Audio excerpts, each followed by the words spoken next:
What has a sharp dress sense, a roaring engine, and a beat that'll make you groove? Hint, it's a legendary rock band.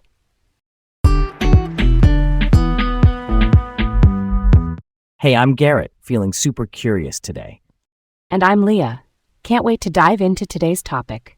Welcome to Laid Back Learning with Leah and Garrett. All right, let's set the stage for this one.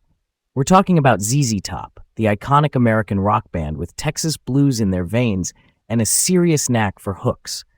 Quick story. When I was a kid, my dad had this ZZ Top poster in the garage. I thought they were wizards because of their beards. I honestly expected them to cast riffs like spells. Later I figured out the magic was the guitar tone and that groove, but still, wizard vibes, right? Let's open the book on this.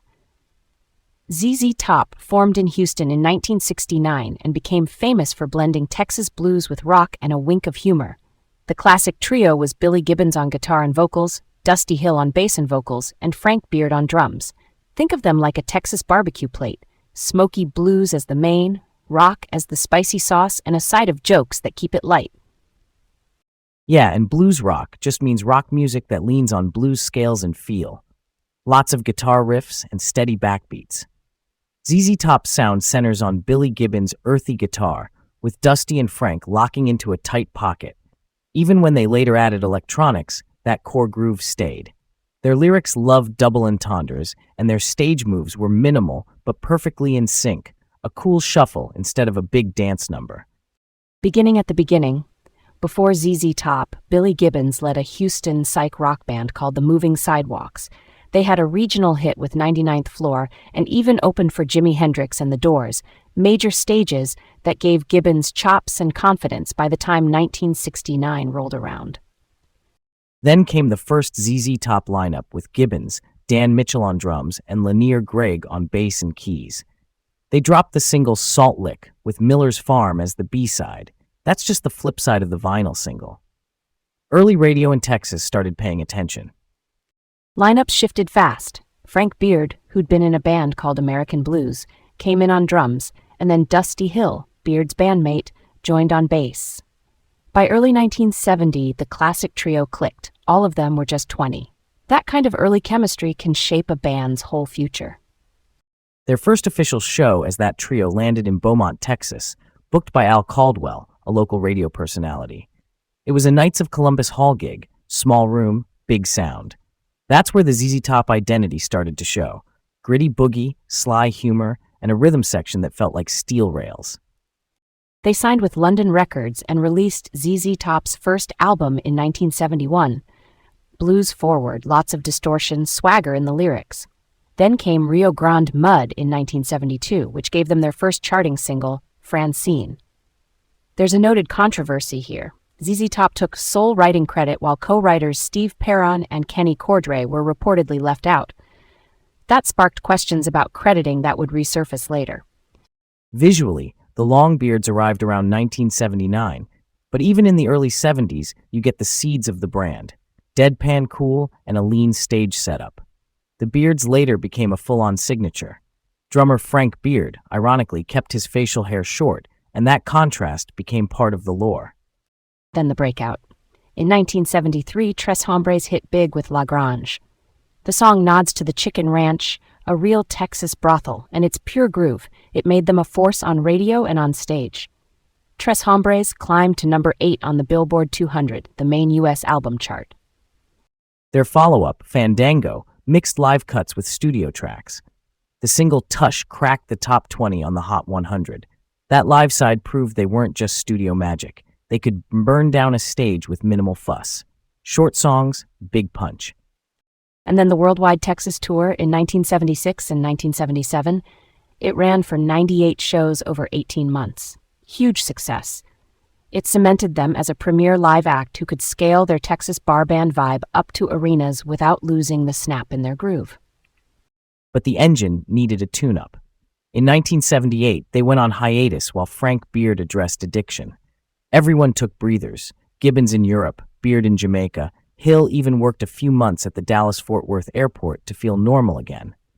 That reset mattered more than they knew. Late 1979, with Warner Bros. Backing, they returned with Degüello, platinum success. and by then, the iconic chest-length beards were in full effect for Gibbons and Hill. They covered I Thank You, originally by Sam and Dave, showing how comfortable they were weaving R&B roots into their sound. Here's where it gets really interesting. In 1980, they shared a BBC studio with OMD, Orchestral Maneuvers in the Dark, a British synth-pop group. That encounter nudged ZZ Top toward two things: minimalist synchronized stage moves and a curiosity about electronic textures that would soon reshape their sound.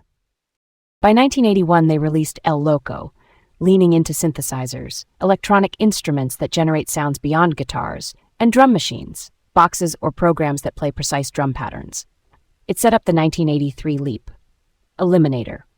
Diamond certified, meaning 10 million sold in the US, and heavy MTV rotation. Hits like Gimme All Your Lovin', Sharp Dressed Man, and Legs basically lived on screens. The Eliminator videos had a hot rod car, neon, repeat characters, and those synchronized moves. They won MTV Video Music Awards, Best Group Video for Legs, and Best Direction for Sharp Dressed Man, and made ZZ Top a household name. Also, singer Jimmy Jamison, later of Survivor, contributed backing vocals across Eliminator and the next couple of records, adding a subtle pop sheen. They doubled down in 1985 with Afterburner. More synths, more video hits. And the Afterburner tour became the highest attended and highest grossing tour of 1986.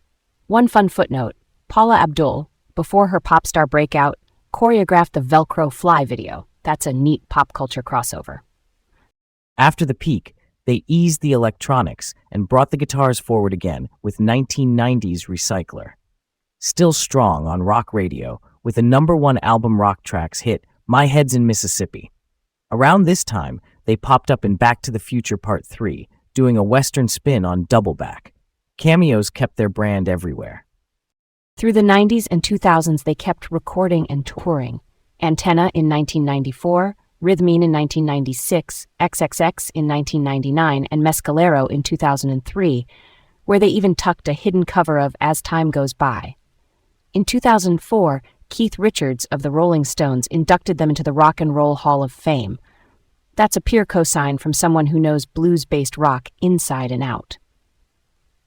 Their 2012 album La Futura, produced by Rick Rubin, he's a heavyweight producer known for stripped-back, back-to-basics sound, delivered I Gots to Get Paid, a reimagining of the Texas hip-hop track 25 Lighters. That shows how open ZZ Top stayed to cross-genre ideas while keeping their grit. And the 2019 Netflix documentary That Little Old Band from Texas earned a Grammy nomination in 2020 for Best Music Film. Hard moments came too.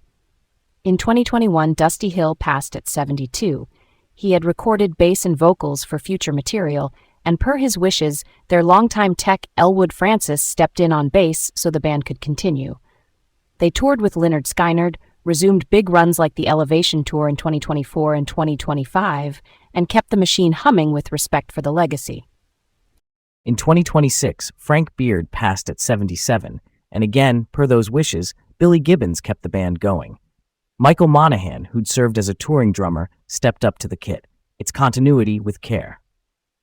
Remember, too, Guinness recognized the trio in 2018 for lineup stability, and that resolve clearly persisted beyond heartbreaking losses.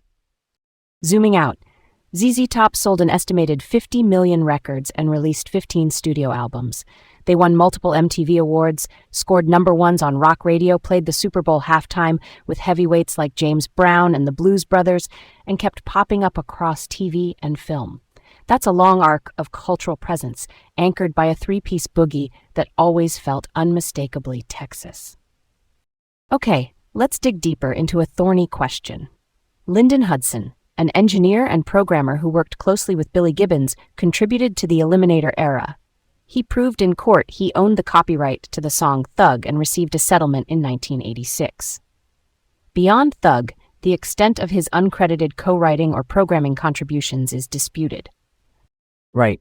We know from various accounts that Hudson helped set tempos and mapped out drum machine and synth ideas in pre-production, which is the planning stage before the main recording. My question is the impact question. Does that pre-production programming decisively shape what we hear on Eliminator? Or did the band and producer Terry Manning, who oversaw the main sessions, ultimately mold it into ZZ Top's signature anyway. I hear you, and I lean toward recognition. If someone crafts the rhythmic blueprint, the tempo choices and drum machine patterns, that's foundational. Drum machines can change a song's feel by locking in a pulse. If Hudson guided that pulse, his role isn't just technical, it's creative. And if those choices helped carry ZZ Top into MTV-era success, the ethics of crediting matter a lot to me. Why is the line so fuzzy, though? Is it because studio roles overlap when you're building tracks with machines and sequencers versus a live band cutting takes together? Exactly. When you're programming, arranging, and tweaking structures, authorship can get muddy. Also, official liner notes from that era didn't always spell out who did what at a granular level. Stage manager David Blaney, an insider, wrote about behind-the-scenes contributions, but without revised credits, we're left piecing together testimony and court records. For me, erring on the side of giving credit where possible protects the people whose fingerprints are all over the sound. Fair. And if Manning's production replaced or supplemented some rhythm parts with programmed elements, that strengthens the case that the programmed skeleton was central to the final record. I still think the band's tone, riffs, and persona are the face of Eliminator, but the frame, the grid, the tempo, the sequenced glue might be the hidden hero. Real talk, this is a broader music ethics lesson. The best outcome is clear credits and fair compensation when contributions cross from technical into creative. With Thug, the court said so explicitly. Beyond that, the history stays a bit unresolved, but the conversation helps future artists and collaborators do better. Quick pop culture hits while we're on a roll. They showed up in Back to the Future Part 3 as an Old West band, had a cameo on King of the Hill, and later on 2.5 Men. As we mentioned, that Netflix documentary helped bring their story to new audiences. Their story keeps traveling well beyond records and tours. Here's a what if to chew on. What if Frank Beard hadn't gone to rehab in 1978 and the band never took a hiatus? That break led to a rethink, the Beards, the Warner Bros. Chapter, and eventually the synth and MTV pivot. I picture a world where they just keep trucking as a lean blues rock road machine. Maybe they release solid records in 1979 and 1980, but without the pause, they don't encounter OMD in that pivotal way, and they never fully embrace the drum machines and synths. In that version, Eliminator doesn't exist as we know it. They stay beloved, but maybe as a classic rock band with a smaller global footprint and fewer MTV wins. I think the image would shift too. Without the reset, maybe the long beard look doesn't become so defining, or it evolves more gradually and never fuses with the neon hot rod video universe. The synchronized moves, borrowed in spirit from OMD, might not click into place either. Their charm would still be there, but the iconography that made them instantly recognizable on TV might not materialize the same way. And that affects tours.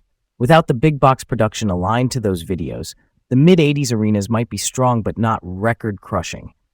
We might get more of a purist ZZ Top, thicker guitars, less sheen. Honestly, I'd still be down for that.